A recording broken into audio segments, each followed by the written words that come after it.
The spring air in Meadow Creek buzzed with anticipation as the townspeople poured into the barn hall, lit with string lights and hung with bunting in cheerful reds and yellows. The annual charity bachelor auction was the talk of the town. Locals filled the wooden benches, eager for laughter, good-hearted bidding wars, and perhaps a bit of matchmaking mischief. Wyatt Cole stood stiffly behind the curtain, tugging at the collar of his crisp button-down shirt. He wasn't the kind of man who sought attention, especially not the kind that involved being auctioned off like a prized bull. "Relax, big brother," teased his younger sister Maddie, giving him a playful shove. "Just smile and let the grandmas drool." "I ain't no prize," Wyatt muttered. "You're raising money for the shelter, and who knows, maybe your future wife's out there." "I'll pass." He stepped out to the sound of whistles and hoots. His boots scuffed the stage as he offered a sheepish smile. The auctioneer raised an eyebrow and shouted, "Now here's a strong, silent cowboy with 200 acres, 10 horses, and a smile that'll make your heart skip." Bidding started slow, until a voice cut through the barn, smooth and sure. 200. Wyatt froze, heads turned. The crowd parted slightly as a tall woman stepped forward. Her mocha skin glowed under the string lights, and long, elegant locks framed her confident face. 300, came a flustered counterbid. 500, the woman said, not even blinking. The room went silent. The auctioneer gaped. 500 once, twice. Sold. To miss. "Lena, Marshall." Wyatt's heart thudded. No way. It couldn't be. She walked up to the stage, meeting his stunned gaze with a cool smile. "Hi, Wyatt." He blinked. "Lena?" She nodded. "Long time." The sun peeked over the hills as Wyatt poured coffee into 2 mismatched mugs. He heard the familiar crunch of tires over gravel and stepped outside. Lena stood beside her rented SUV, arms crossed, sunglasses shielding her expression. "Didn't think you'd actually come," he said. "I paid good money for this date," she replied, lips twitching. "You make a mean cup of coffee?" He handed her a mug. "You tell me." They sat on his porch swing, quiet save for birdsong and creaking wood. "Nice view," Lena said, looking out over the pasture. "Still peaceful out here." "Always is." But it wasn't the same peace as before. Lena glanced sideways at Wyatt. His once boyish frame had filled out, shoulders broader, jaw more angular, hands rough from work. There was a gravity in the way he carried himself now. He wasn't just a rancher. He was a man shaped by loss and solitude. Wyatt stole a glance at Lena. Her long locks brushed over a fitted blouse, but it wasn't just her beauty that struck him. It was her presence, the quiet resilience that shimmered beneath her smile. She looked like someone who had seen fire and lived to tell about it. "You haven't changed," she said softly. "Neither have you," he murmured, but his eyes lingered on the sorrow in her posture, the pause in her smile. "You sure about that?" A long silence settled between them. The past hung in the air like a summer storm. "So," she finally began, voice steady, "I didn't just come back for fun auctions and small-town coffee. I figured I'm working on a business project. Thought Meadow Creek might be the right place." He tilted his head. "What kind of project?" "A therapy and horse training center. For veterans, troubled teens, people who need grounding." He blinked. "That's ambitious. You don't think I can do it?" "No. I think if anyone can, it's you." But even as they spoke, that once effortless comfort between them held a new tension now, of what was said and what was not. Over the next few days, Lena wandered through her hometown like a woman walking the lines of an old photograph. Everything looked the same, yet different. She ran into childhood friends, visited the diner, even bumped into Wyatt again at the feed store. She passed Maggie's diner, the place where she and Wyatt used to split strawberry pie after school. The old record shop, now a hardware supply, still had the faded poster in the window where they'd kissed during summer carnival. She paused, heart lurching, remembering how he'd held her hand like it was the only thing keeping him grounded. She pressed her lips together, capturing the reins that held the walls around her heart and pulling them tight. This was not the time for reminiscing. Inside the feed store, she ran her fingers along the labeled bins, searching for calming horse grain. She juggled a heavy bag when a voice cut through the aisle. "Need a hand?" She turned. "Wyatt." He didn't wait for an answer, just hoisted the bag from her arms and carried it to her SUV with the same quiet ease he'd always had. Helping wasn't performative for him, it was instinct. She watched him, something in her chest loosening. Maybe for the first time since she'd come back, she allowed herself to believe she didn't have to do everything alone. She did not feel the need to protect her independence and prove she could manage on her own. not with him. He set the grain down gently in her trunk, the soft click of the automated button sealing more than just the hatch. It closed the space where unspoken things still lived. He turned, and there she was. They stood face to face, a breath apart, no longer the easy pair who once finished each other's sentences, but two people made heavier by time, regret, and all the words that had never found their way out. His eyes scanned hers, searching for a version of the girl he'd loved. She looked up at him, remembering 1,000 touches that never asked for permission, 1,000 glances that once meant everything. But now, every heartbeat was cautious. Every silence brimmed with things neither had the language to unravel. The air between them was thick, fragile and charged. Familiarity brushed against estrangement. History pressed against the present. Lena opened her mouth, closed it again. Her chest rose with a sigh that never made it out. He looked like he might speak too, but the moment sat like a weight on both their tongues, and so they stood, trapped in the ache of everything unresolved, the silence between them louder than any confession. Once it would have felt warm and full. Now it pulsed with questions and unsaid words. Wyatt looked into the eyes that now held more in their depths than what polite practiced smiles could convey. There was something deep there. Regret, ache, confusion. "Why'd you leave?" Her breath hitched. The way he asked, soft but weighted, made her throat tighten. "I had to prove something, to myself, that I wasn't just someone's daughter or someone's girlfriend, that I could do something bigger, be something more. I thought distance would help." "Did it?" he breathed out. "Sometimes. Other times it just made the silent pain of everything I'd lost louder." He didn't reply. She studied his profile, and something in her chest ached all over again. "I'm not here to stir things up, Wyatt." He nodded. Still did. She let out a quiet breath, her guard slipping just a little. "Maybe we should talk more, away from here, somewhere neutral." Wyatt raised an eyebrow. "Like a proper sit-down?" She gave a playful shrug, eyes twinkling as her lips curled into a sly smile. "Dinner. No pressure. Just a conversation. I mean, I did technically win you at the auction, and I haven't even cashed in yet. Feels like I'm letting a perfectly good date night go to waste." He considered it, then gave a faint smile. "Red Lantern still open? Last I checked. 7? I'll be there." She gave a small nod and turned toward her SUV, but before she could reach for the handle, Wyatt was already there, stepping ahead of her. He opened the door without a word, the gesture so natural it caught her off guard. That was just him, quietly chivalrous, thoughtful in the ways that mattered. She looked at him, really looked, and something inside her softened. Maybe she didn't have to carry everything alone. Maybe with him she could let herself rest, even just a little. She stepped into the SUV, offering a small, grateful smile as her eyes held for one lingering second longer. The tension between them shifted, no longer tight with silence, but looser with possibility. By the time they met at the Red Lantern, nearly a week had passed since Lena's unexpected return to Meadow Creek. The rustic tavern, with its dim lighting and familiar clink of glasses, offered them neutral territory. No high school memories, no awkward history pressing in from the corners. It felt like the right place to finally peel back the silence between them. Wyatt wore clean jeans and a dark blue button-down. Lena's forest green wrap dress shimmered slightly in the low light. When the waitress came to take their order, Wyatt asked for a burger without onions. Lena smirked. "Still hate onions?" He glanced at her. Still an insult to good burger. Their laughter came easy, but tension laced the edges. "So," Wyatt said as the waitress left, "you disappeared. Just like that. I didn't think I had a choice." "You always had a choice." She sighed. "You don't know what it was like, Wyatt. To feel like everything was mapped out for me. Wife, ranch life, babies. I needed more. I needed to build something on my own." "And did you?" She nodded. "Yeah, I built a business. Trained corporate teams using equine therapy. Wrote articles. Gave talks. But somewhere in all of that I lost something else." He leaned in. "What?" She shrugged. "Me. Or maybe what we were." He stared down at the table, fingers tracing the edge of his napkin. "After you left, I stopped talking. Not to people. Just to myself, mostly. I shut down in a way I didn't even realize at first. Days bled into each other. I buried myself in the ranch, convinced if I worked hard enough, long enough, the ache would fade.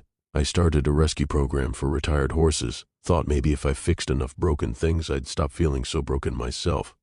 He paused, then glanced up, meeting her gaze for a moment before looking away. "It took years. I didn't even know I was healing until one day I realized I could breathe without it hurting." Lena's throat tightened. He wasn't just recounting events. He was peeling back layers, letting her see the bruised parts that had finally started to mend. "Honestly," Wyatt said, his voice low and rough, "the way you left, it wrecked me. That night after graduation, I went to your place with this crazy idea we'd map out the next year. College, the ranch, everything. But you were gone. No note, no goodbye. We had plans. We dreamed together. And I didn't even get the chance to try to understand why." Her eyes filled. "I thought if I stayed, I'd get stuck. I wanted more than ranch life back then. Thought I had to choose between loving you and loving myself." Wyatt looked at her then, eyes deep with both hurt and understanding. "I would have let you go if you'd asked, but I never got the chance to try." Their food came. For a long while they ate in silence, but the conversation lingered between them, settling like dust after a storm. When the check came, neither reached for it, neither moved. "I guess we both needed this more than we thought," she murmured. He nodded. "Yeah." The next morning, Wyatt stepped onto his porch, rubbing sleep from his eyes. A sleek black SUV crunched up his gravel drive. Lena stepped out, holding a thick folder to her chest. She walked up the stairs slowly, pausing at the top. "Morning," she said softly. He opened the screen door. "You're early. Didn't sleep much." They settled onto the front porch. Wyatt brought out 2 mason jars of his signature watermelon sweet tea, the pink hue catching the morning light. Lena smiled as her lips touched the rim, taking a sip. Still perfect. She unfolded the folder on the table, a vintage piece that caught her eye immediately. "This table," she said, running her fingers along the worn edge. "It's beautiful. How old is it?" Wyatt glanced down at it, his fingers absently tracing a small nick in the wood. "It was my grandma's. She used to sit right here with her morning coffee, always commented on how it had good bones." "You inherited it?" He nodded. "Yeah, restored it after she passed a few years back. Gave away almost everything else, but kept this." He didn't say why, but the quiet reverence in his voice filled in the silence. It was more than just a table. It was memory preserved in oak and varnish. As she spoke, breaking down the proposal, faces of construction, target clients, program models. Wyatt didn't hear all the words. He watched her. Her hands moved with conviction. Her voice swelled with passion. Something bloomed in his chest. Admiration, curiosity, and something else he hadn't let himself feel in years. She caught his stare, her voice faltering just briefly. He didn't look away. "You've been thinking about this a while," he said. She smiled. "Small. Years. But I needed the right place, the right partner." A beat passed. "You mean me?" he asked. She nodded, and in her eyes, vulnerability, the kind he hadn't seen since they were young and in love. "I met someone in Atlanta," she said suddenly, "at a conference. He was charming, confident, said all the right things. We got engaged after a year. What happened? I got pregnant. Then I miscarried, and he left." Wyatt didn't speak, just reached over and placed his hand gently over hers. "I came home because I needed to start over, but not from scratch, from somewhere I still felt rooted. And I want this center because maybe if I help others heal, I'll finish healing too." He nodded, voice thick. "Then let's build something worth healing for." Their days started blending. Lena came to the ranch early. Wyatt always had her favorite peppermint tea ready, steeped just the way she liked. They worked on architectural drafts, walked the pastures, debated fence designs and animal intake limits. Their laughter came easier. Lena's loud, unfiltered laugh, punctuated by her signature snort, made Wyatt chuckle every time. "That snort," he teased one morning, "always told me you were really laughing."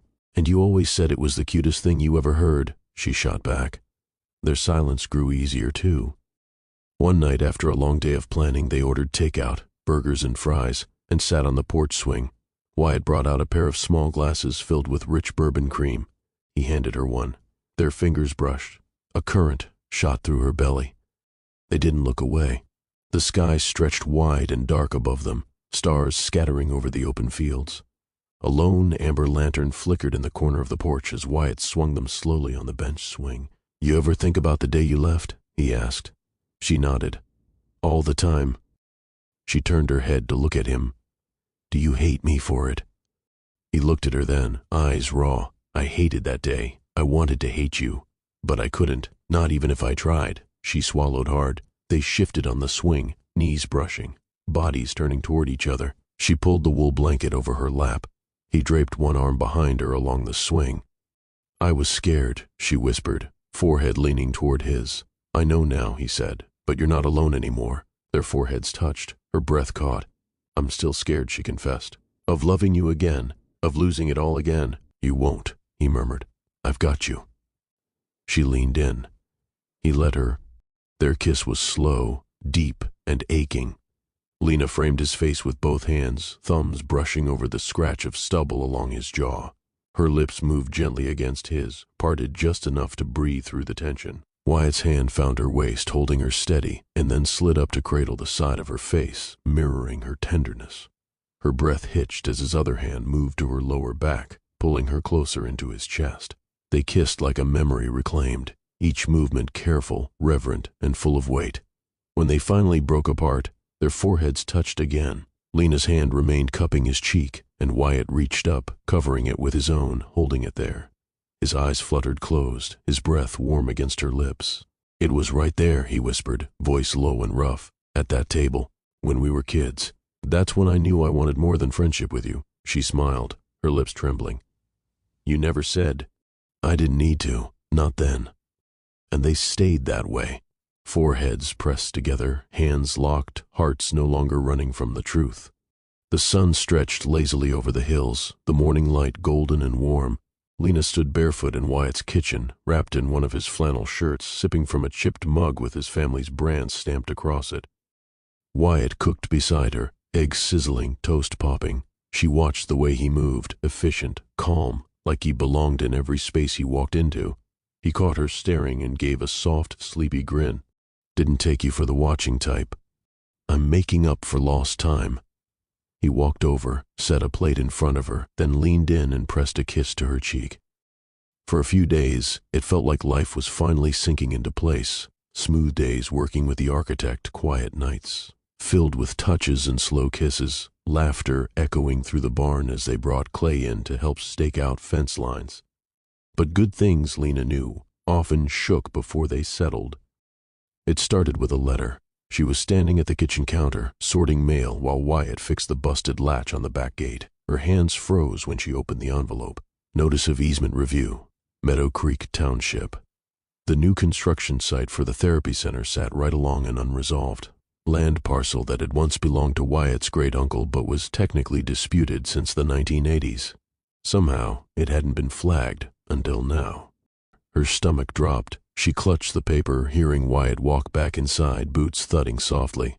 You good? He asked. She hesitated, then handed him the letter. He read it slowly. His expression shifted, first confused, then annoyed, then something tighter.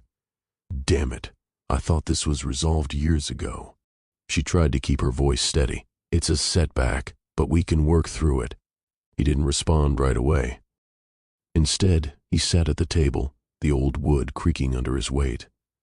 This land's been in my family for generations, Lena.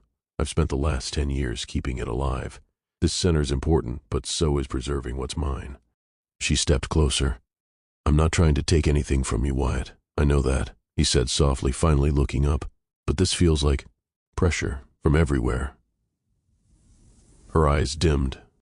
Are you saying we shouldn't move forward? I'm saying I don't want this land issue to turn into something that pulls us apart. Lena sank into the chair across from him. For a moment, all they could hear was the ceiling fan spinning. We've both felt lost, Wyatt, she whispered suddenly. He blinked, saying nothing. After losing the baby in Atlanta 2 years ago, I never healed. Not really.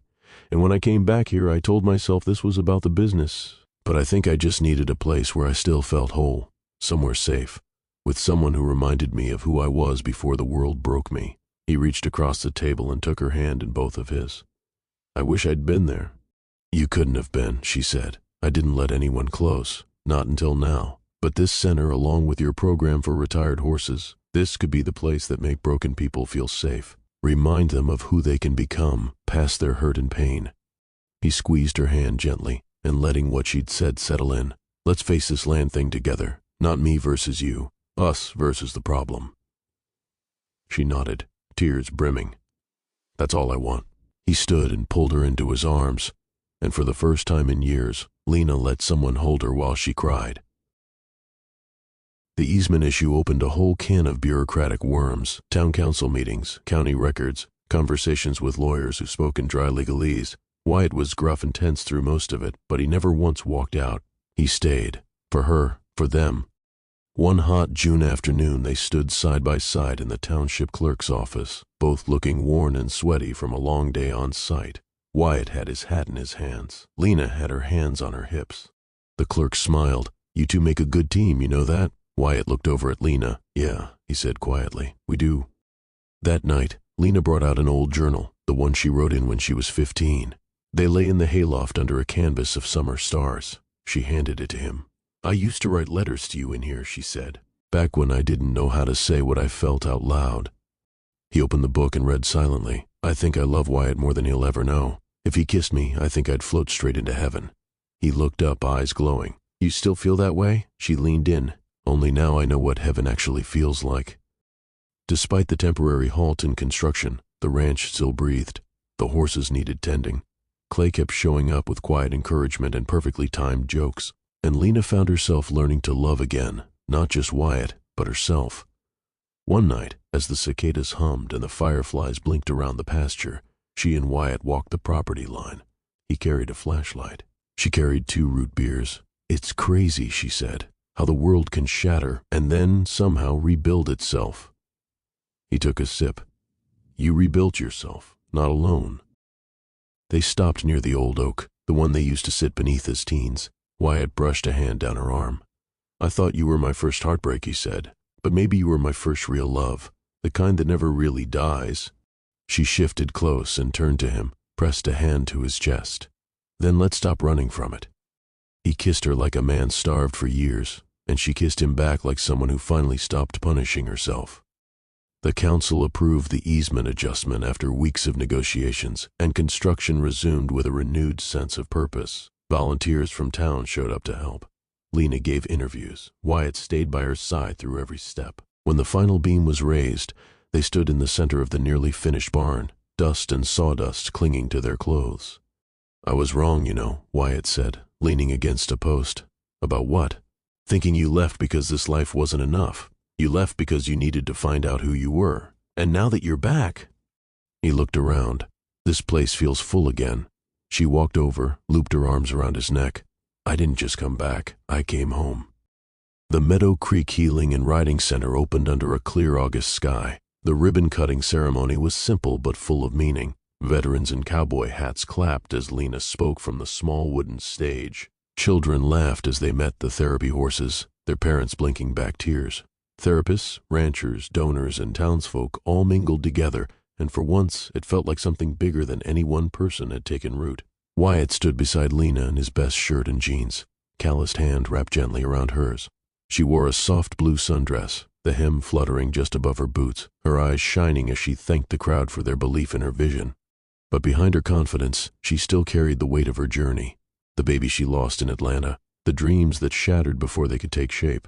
And now, in the middle of a town she once fled, she stood as living proof that healing could happen, that roots could grow even in broken ground. The barn gleamed in the sun, its lines clean, its paddocks open, its doors wide. Inside, therapy rooms lined one wing, while the indoor riding arena echoed with soft hoofbeats. Families came, veterans shared stories, teens groomed horses under volunteer guidance. "Every wall here was built with intention," Lena said to a reporter from the local paper. "Not just for therapy, but for hope." Later, after the guests thinned out, Wyatt pulled her aside near the porch swing. "You built something beautiful," he said. "We did," she corrected, brushing his arm. He reached into his pocket and pulled out a small pendant, worn, familiar. Her old necklace from high school, the one she thought she lost the night before graduation. "Found it in the barn years ago. I almost threw it out, but something told me to keep it." Her fingers closed around it, her eyes wet. "I missed you every day I was gone." He stepped closer. "Then don't go again." "I won't," she whispered. "I'm home now. For good." He kissed her, soft, slow, and certain. The kind of kiss that said they had been broken, yes, but not destroyed. That love, real love, could survive distance, fear, and time. And as the stars began to rise over the hills and laughter echoed in the distance, Lena and Wyatt sat on the swing once more, fingers entwined, their future as wide open as the land beneath them. Over the next year, the center became more than just a place of therapy. It became a community hub. Veterans struggling with PTSD found peace through trail rides and quiet moments in the barn. Local teens volunteered, learning patience and empathy through horsemanship. Grief support circles met weekly, surrounded by the gentle strength of animals. Lena's mission of healing through connection found soil to grow in. She watched it bloom every day, humbled and full of gratitude. And through it all, Wyatt remained by her side, her partner in love, in land, and in legacy. Because in Meadow Creek, hearts didn't just break, they opened. Sometimes life brings us back to the very place we tried to forget, only to find healing, love, and purpose waiting for us. If this story moved you, reminded you of a second chance, or simply gave you hope, don't forget to like, comment your favorite moment, and subscribe to the channel, Porchlight Stories. Turn on your notifications so you never miss another story of love, healing, and redemption. See you in the next one.